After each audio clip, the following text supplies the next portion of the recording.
It's been this year's defining and most complex news story. The endless march of migrants heading for the European Union.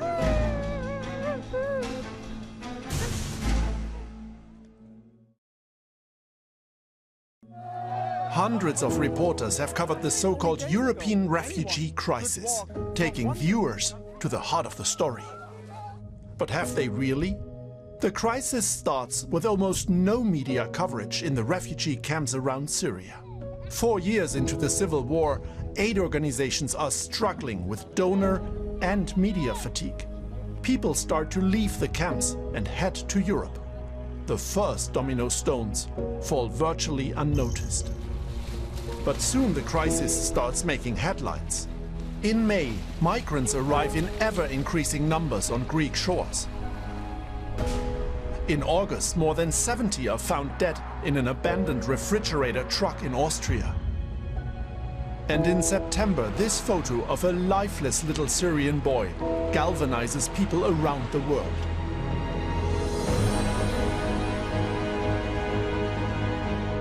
Particularly the German media at this point almost celebrates the country's welcome culture with emphatic reports about the migrants. Wir haben so vieles geschafft, wir schaffen das. Via social media, Merkel's "We'll make it" slogan also reaches the refugees. Many use their smartphones to keep in touch with their families, to share information, to navigate through Europe. The full magnitude of the crisis is revealed.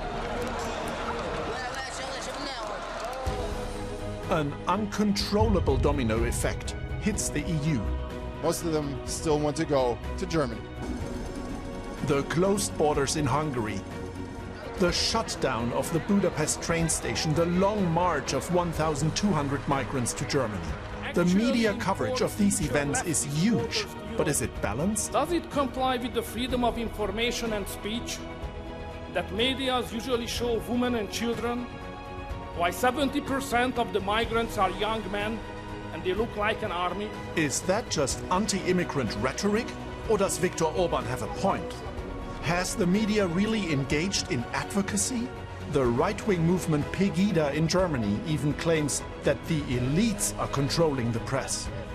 The term Lügenpresse, lying press, echoes on German streets. Is this refugee or migrant crisis also a media crisis? The footage of the Hungarian camerawoman tripping and kicking migrants seems to suggest that some are more than just neutral observers. Sensationalist, voyeuristic, only dealing in emotions, not facts. Is this all that Europe's media has to offer? Now with the attacks in Paris, many no longer report on shelter-seeking Syrian families, but potential terrorists. Two of Europe's biggest stories, terrorism and migration, are merging. Politicians are struggling to keep a clear head. Can journalists? And if yes, who's listening? Thank you. Welcome.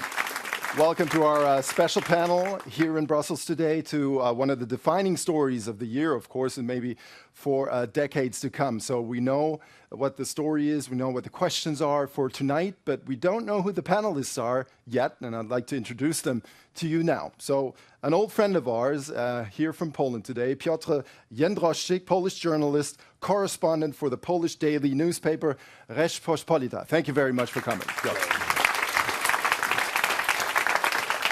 We have a member of the European Parliament, Ulrike Lunacek from the Austrian Green Party. She's also vice president of the European Parliament. And she says, we should not be talking about a refugee crisis, but about a crisis of solidarity and political will. Thank you for coming. Good evening.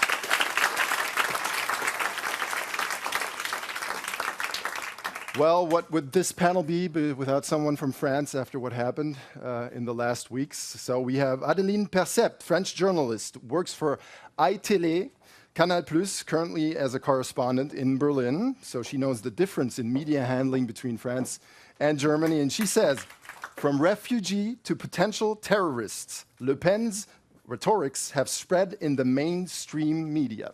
Certainly something we will talk about today. Alois Peterle, member of the European Parliament also for the Christian Democratic Party New Slovenia. Also, of course, as you all know here in Brussels, a former Prime Minister of Slovenia, that country that's so much in the spotlight at the moment in the migration and refugee crisis. And he says the EU will get weaker if there is no sense of unity and deeper political integration. Ambition for more Europe is needed, also in the media space. Thanks for coming.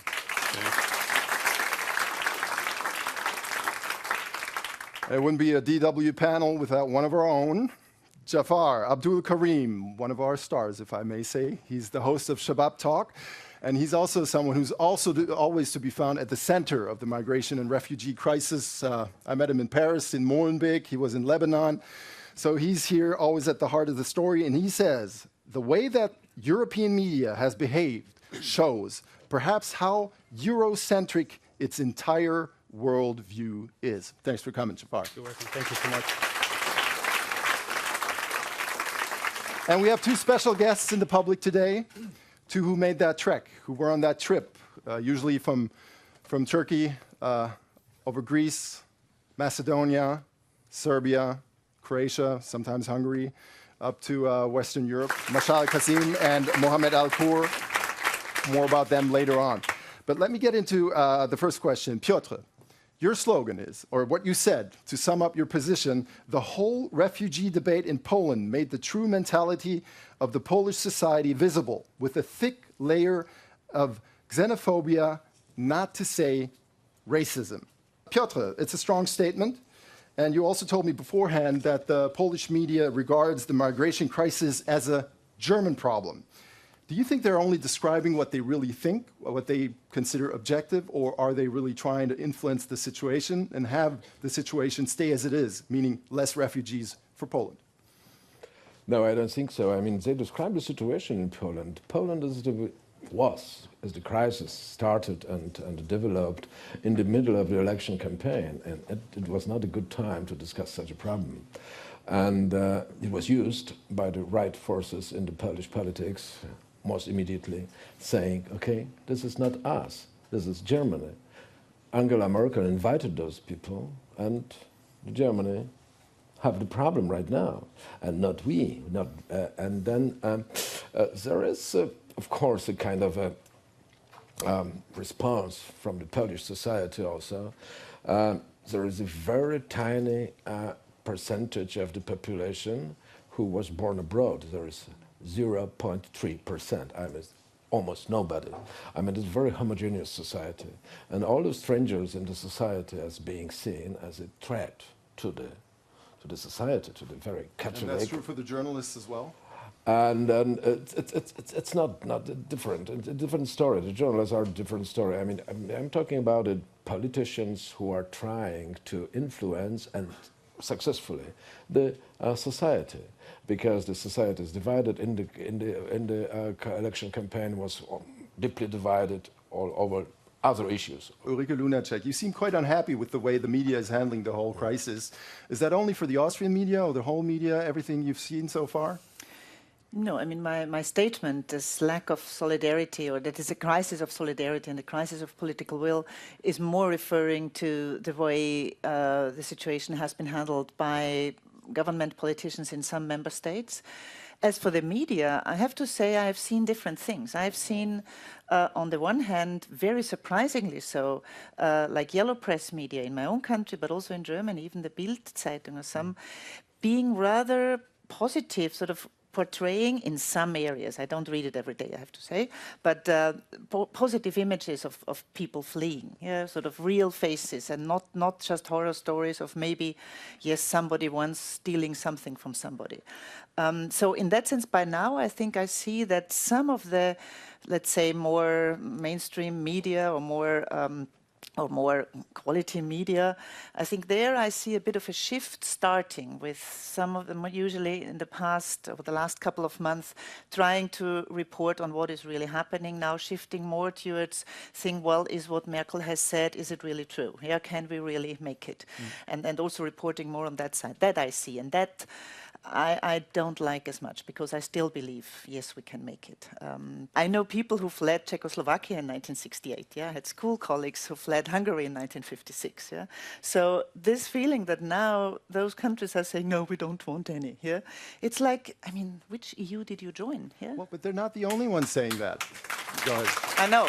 They're not the only ones, and that's why I would like Adeline Percept. I mean, France hasn't been known in the last weeks to say, hey, if we need more migrants, we would like to take more. But now we have something, actually your judgment is pretty harsh when you say they're talking about le pénisir of the whole terminology as well, from refugees to potential terrorists. But it is a problem, right? What's the right terminology? What do you use? Do you say migrants? Do you say refugees? Do you say families fleeing from terrorism? Do you say potential terrorists? What do you do? There is a kind of history of the words used in France in the French media.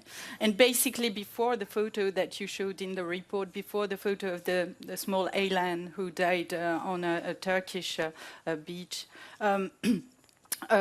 we were told to say migrants. And then in September, the journalists, after this photo, became to say, yeah, they tried to say refugees. But with the attacks, we are kind of blamed by a part of the society, and they say, okay, you're talking about refugees, but are there not terrorists inside? And the suspicion is coming to us. I try to do what you just said, you know, to be the journalist who lived for several weeks with refugees in the Balkans, on the Balkan route. I've lived with a family during 1 week and crossed illegally the borders, tried to make the things clear and make people understand what was at stake and who was these people. So very hard as a journalist as well to be untouched by all that. That's pretty clear. Alois Peterle, now the media in your country, in Slovenia, seems more differentiated than, for example, in Hungary. At least that's the impression that you get in Western Europe. But to tell you the truth, from the perspective of Brussels, it's very hard to make the difference, you know, because all these countries so close together. What's your feeling? How's the media in Slovenia handling the migration crisis? Balanced? Are you happy about the way they're reporting or not? I think that they are quite balanced. At the beginning, I would say the situation was less balanced. We were not ready. We were surprised by the inflow of migrants. I think that now the situation is much better, but we have the different lines. One line I would describe as a populist humanism. Let's open the borders, we will accept everybody and so on. Then is the other line speaking about dangers and different categories within the refugees and migrants. I think that now we understand much better who those people are, what they wish. We processed, we received around 300,000 refugees. Only 100 of them asked for asylum in Slovenia. All of them wish to go as soon as possible to Austria and to Germany. This is their wish. Jafar knows a thing or two about that. Now, everybody's always talking about the German media being so welcoming in the beginning. You all remember, and you all just saw the pictures from the Budapest train station. Do you really feel like the German media was so welcoming, or is that a false image that has just emerged afterwards? I think at the beginning, German media was welcoming, and you could see it if you now compare the way it's now, then you can say it was welcoming, because now it's getting different, now it's more differentiated, now it's getting more based on information, you know, stories, and at the beginning, it was like a bit of surprise. Maybe we didn't expect this amount of refugees arriving in Germany, and it was emotional. It was based more on pictures, not on information, and but according to my opinion, it was a reaction, because as a journalist, a lot of journalists were simply surprised by the amount of refugees arriving, and maybe they didn't know how to deal with what happened, and also journalists covering or reporting about refugees before the crisis, they were like only the experts doing this, and suddenly every journalist had to handle and to be part of reporting about refugees. And I mean, your reproach is that the European media is very Eurocentric. Yeah. But come on, Jafar, that's normal, isn't it? You always report on what's closest to you, and as soon as it bleeds, it leads. Isn't that the mechanism of the media? Yeah, maybe, but I think that's the responsibility of the media also to know what's happening all around. Because today we're talking about globalization. You cannot say we just focus on what's going on in Germany or what's going in Europe. We have to see what's going also behind that. And as I already said, we said like we were surprised that the refugees or amount of refugees are coming, but it was very clear what was going on. As we take Syria, that Lebanon has now it still has over 1.5 million, and if you look to Turkey, if you look to Jordan, it was known. Ulrike, I see you're nodding. You want to take this over, I think. Yeah. But again, isn't this what people and the audience expects? You know, isn't that the point in our media society when they watch, when they see those pictures of families at the Budapest train station? How is a media operation supposed to survive if they don't follow those rules? Well, I think there's two things about it. One is, I mean, if you look at media, many of them have, I mean, everybody has correspondents in Brussels. Everybody has correspondents in Washington and in New York and, well, in London. And then not in Syria, yeah? In Cairo, yeah. And then it's India and China. In Africa, maybe Johannesburg. Yeah, maybe Nigeria, but so yeah, Tokyo. Okay, that's for even further. Right, so but we have a limited number. There's a limited number, and most are concentrated in industrialized countries, and then in some spots on the other continents. But in that sense, I think it's true that there is not as much reporting on what is going on in so many places in the world where refugees live. In the internally displaced people, yeah, it's what 60 million worldwide. So that is one thing. I think there hasn't been enough focus on what's happening even as close as Syria. But then the second thing, when I was still a national parliamentarian in Austria until 2009, I mean, how often did we demand from our government to pay more for the UN organizations, which is not the obligatory things, but the voluntary means, to pay more for that? We know now that UNHCR and others, UNICEF, doesn't have enough money, yeah, to at least help the refugees that are in the refugee areas there. And so the last thing... Let me just dig in. So you're saying, basically, without the pressure of the media, the politicians would not give the money necessary. Yes, that's true. And the third thing is, of course, I mean, we've seen pictures over years now from refugees trying to cross the border from Northern Africa to Italy, yeah? And people dying there, thousands, tens of thousands. But I know, I mean, even myself and in my own country, when the 71 people died in the truck that you saw in the film, it was suddenly here. Media should take more of that in, but it doesn't often work that way. But I would focus on the thing called responsibility of the media.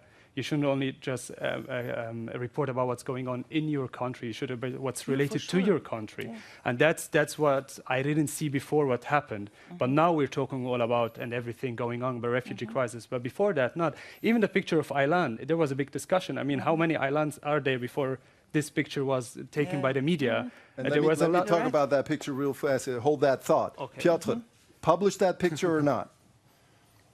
Probably not. Why? Because too drastic. I mean, it is too drastic. I mean, it's for me personally. Probably it is being discussed in the direction all the time. I mean, what to do with such a picture is not one person responsible for such a thing, but I think it is using kind of unfortunate situation for some purpose. I mean, even if it's good purpose. So the picture was, of course, published and made a lot of kind of impression in Poland also. It still didn't change the attitude, I mean, of those many people. I think it has changed, at least some people, because it went all around the world. In that sense, I think it I know it's a tricky walking of a tight line. Yeah, emotionally, probably for 2-3 days, but later on you have other arguments you have to deal with. I mean, there are tourists coming to Europe. There are some people who are taking our jobs because they are not well. They will go into social kind of systems and so on. I mean, those arguments prevail after 2, 3, 4 days. That kind of drastic picture of the boy. I mean, this is the situation. We got the picture of the boy. That's one part of the pictures. The other part is people, refugees, migrants arriving at the Munich train station, and people bringing them teddy bears and flowers and all that. And I would like to also put the question to you and to Alois. Was that really a pull factor? I was also, for a certain period of time, I was also a journalist, let's say so. And I know how moving pictures are, or headlines and so on. I would say yes, but not only that picture. No, I am very much interested in balanced approach. And we have to deal with we deal with two questions: what moves the hearts and what moves the minds. No? I don't like that we move from one tragic or sad picture to another one. And this is also how European policy was functioning for a certain period of time. But Alois, let me get back to the initial question. Those pictures, we're not talking about the boy now, but the pictures from Munich train stations, how refugees and migrants were welcomed with flowers, with teddy bears, a warm welcome after they had been at the Budapest train station in horrible conditions for a long time. Do you think those pictures, going back to the camps in Lebanon, were a pull factor, convinced many of those migrants and refugees to come to Western Europe, or not? I think there was a kind of pull effect, but I would like to add a new dimension. The refugees we see now are not refugees from Sahara time. These many refugees are led by agencies, by criminals promising unrealistic things and so on. And social media, of course, are broadly used to spread the messages. And in a certain time, there was the message: Germany is a promised land. Go there as soon as possible. No? I was pleased by those welcomes, let's say so, as you mentioned, on the train station. No? I don't think that had the main pull effect.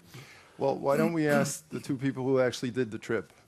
So we have Mohammed here. Thank you very much for coming, by the way. Mohammed Al-Kur from Syria. He's an interior architect. And we also have Kazim Mashal from Afghanistan, who worked for the UN Development Program back in Afghanistan. And I would like to ask both of you the same question. Were you influenced by pictures like the ones from Munich? Did you see those pictures, and did you say, because of pictures like that, we want to go there? Well, I actually seeing the pictures like that were not the only decisions for us. And it's just like a way on how human will communicate with each other, and that's it. And coming to Europe was the only option for us to survive from the things that's going on in Syria, and not just like based on pictures like that. But you knew you were going to Europe. But which country? How did you make that decision? Well, each one of us has his own conditions. Like for me, as an architect, I just like search for the best place to apply for a master degree, where's the best place to work in, the best culture, and so on. So that's how I took a decision, not just like based on pictures. Yeah. And how did you get your information? Maybe that's for you, the question. Where did you get your information from? No one told me, but it's my decision that I took this decision because the problem that I had in my country, that I treated by the enemy of the country government. So actually I decided to escape my country and come to the Europe. And why Germany? Germany is a good country to always seeing for the refugee, seeing welcome. And actually I liked Germany before because when I was in Afghanistan and I was studying in a Mani High School, which was, I think, funded or built by German people. And actually I studied there. And I love this country because this country helped the people a lot. Mohammed, when I was in Budapest, I saw a lot of people holding pictures of Angela Merkel and like a savior. At the same time, there were asylum centers burning at night, or at least attempts to, small riot acts against asylum centers. Did you at all hear about that part of the story, or did you only hear the part that Germany had opened its border and was welcoming everybody? Well, I heard about the two stories together. I saw the part that there was like a lot of camps were burned in Germany, and also like the people who were welcoming. And I can say from my own opinion that the reaction in Germany is, in my opinion, is something normal. I mean, we as a people, we were in Syria, we've been through that. We've been through this situation that people in Germany now or in Europe is being through. Like when the war in Iraq happened and a lot of refugees came from Iraq to Syria, nobody talked about that. And we received about I'm not really sure, but around 3 million or 4 million of refugees. So we had the same impact that, our economy is going to be affected and a lot of things. But after that, things will be, much better. So Thank you for that. We'll come back to you later. Yeah. Alois, I have to come back to you. Sorry. Okay. We saw Viktor Orban in the report earlier when he said the media is only showing the families, only showing the children, and not showing the 70% that are all men, single men. And he added that they look like an army. But I mean, with the distribution and with the media focusing on families, on women and children, does he have a point or not? Yeah, first of all, I would like to say that Viktor Orban reacted in the situation where there were around 40,000 refugees already in Hungary, and there was no united European answer to the question. And each country has also, I would say, internal political capacity, let's say so.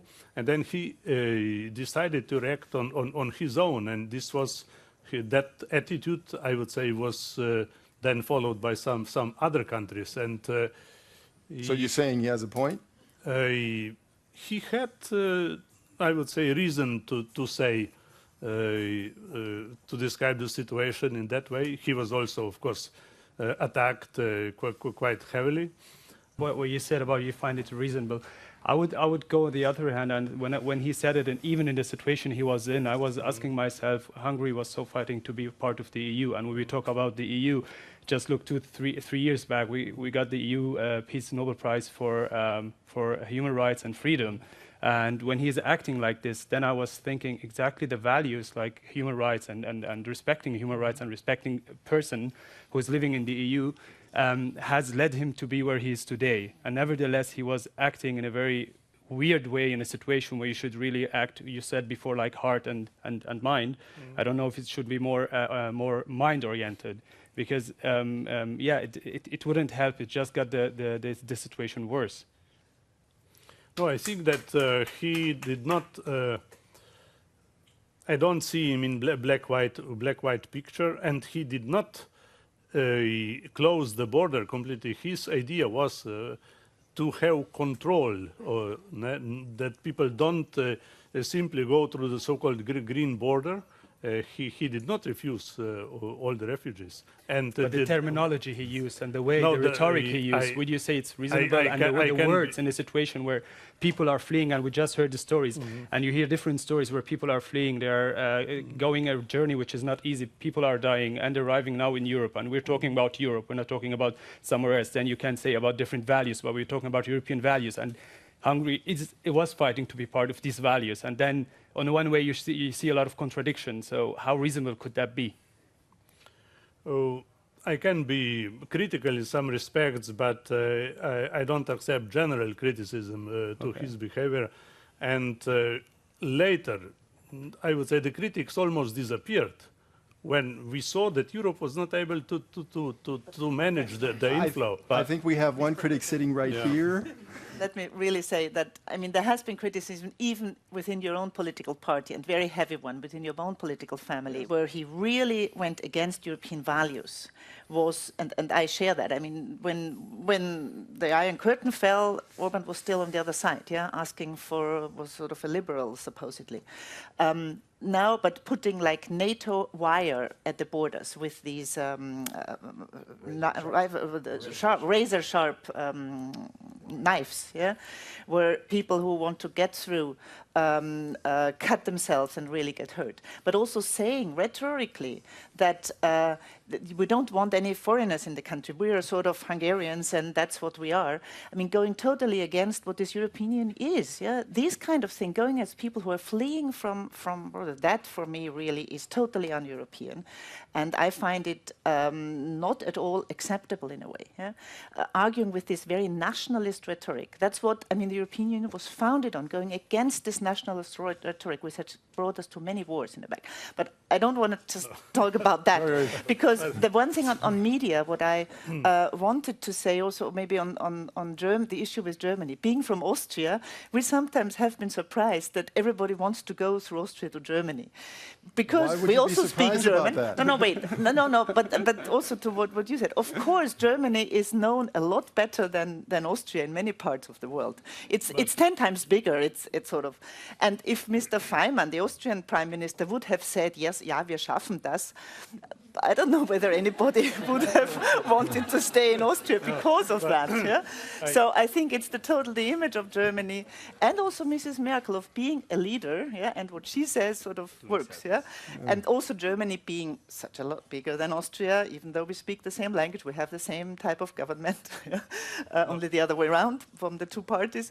But I think it has to do with the image of Germany worldwide, yeah, in the sense of a very big economic power, yeah, and a country, yes, with a welcoming thing. I have to say, when people at the Vienna train station turned out at the night, sort of buying things, and we were helping refugees and bringing cakes and everything, I was happy. I was proud they were doing that. Yeah. Let's come back to the original statement by Orban, where he says the media only shows the 30%, the women and children, and doesn't show all the single men coming.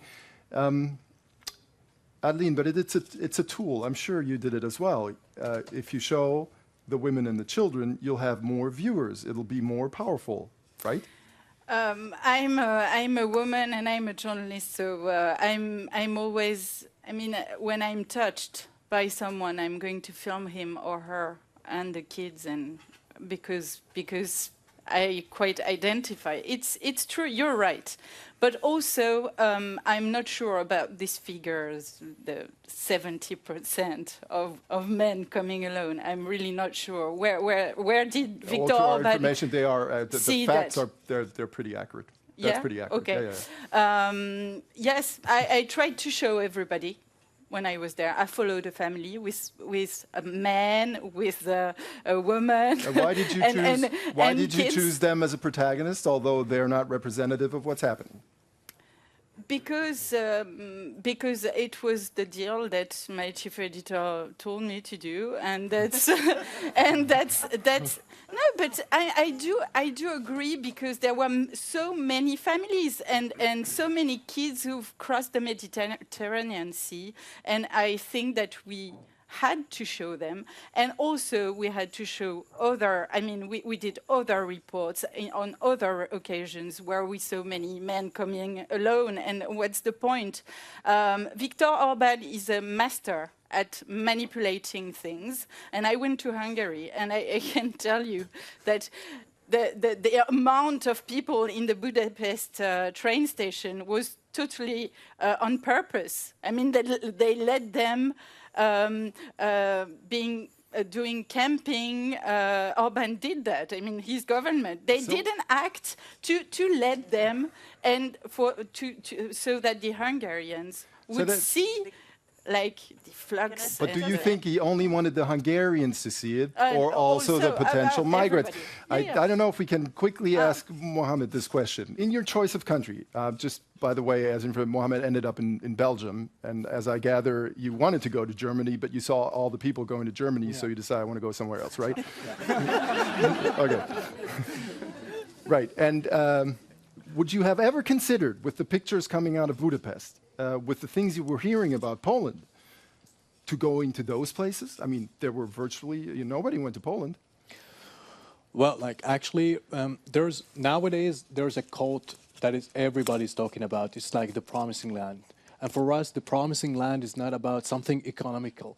It's about Europe. Yes, it is the promising land for us, but it's for, like, in a humanitarian, in the way they are dealing with the refugees. I mean, even if there are still people are not like comfortable with the idea that refugees are coming to Europe every day, but at the same time, on the other side, that there are a lot of people helping each other and understanding the situation that's going on right now in the Middle East, and it's something not easy, causing a lot of refugees, and we've been dealing with the war. I get that. Yeah. But did you ever consider going to Poland? No. Why?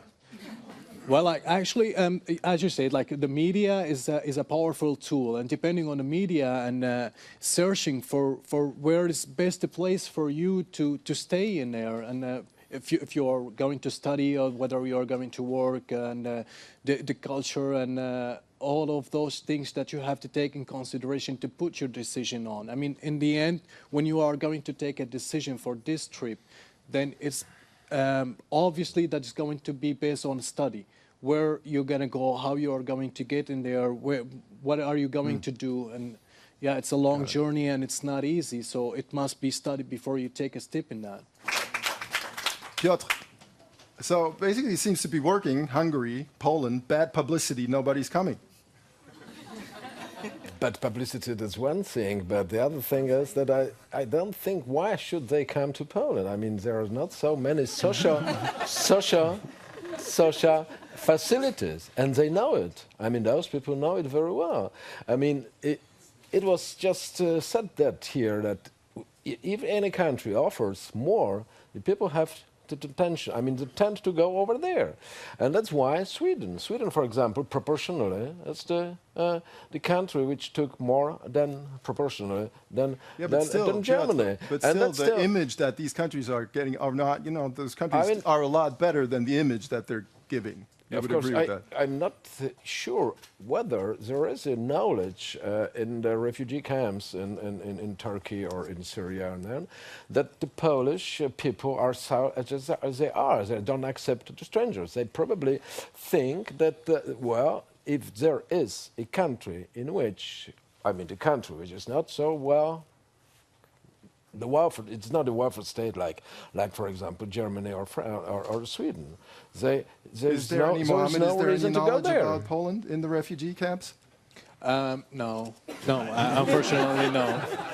But I want to clear a point that nowadays in the media, that when you put a news, it just like go into seconds between all the people. And when the first people arrive to Germany or arrive to Sweden or Belgium, then start talking into the media that those countries are more powerful in the economic and they can support the refugees much better than the other countries, then all the people are going to take into consideration this and they are going to follow. Jafar. Last Friday, I just came from Lebanon and I was in a refugee camp on the Syrian-Lebanese borders. And I asked the people, it was just to know, like, after knowing what's happening in Europe and even the discussion going on in Germany that now maybe not every refugee is welcomed and the other countries. And a lot of them said they would even, after all, they would still come to Germany.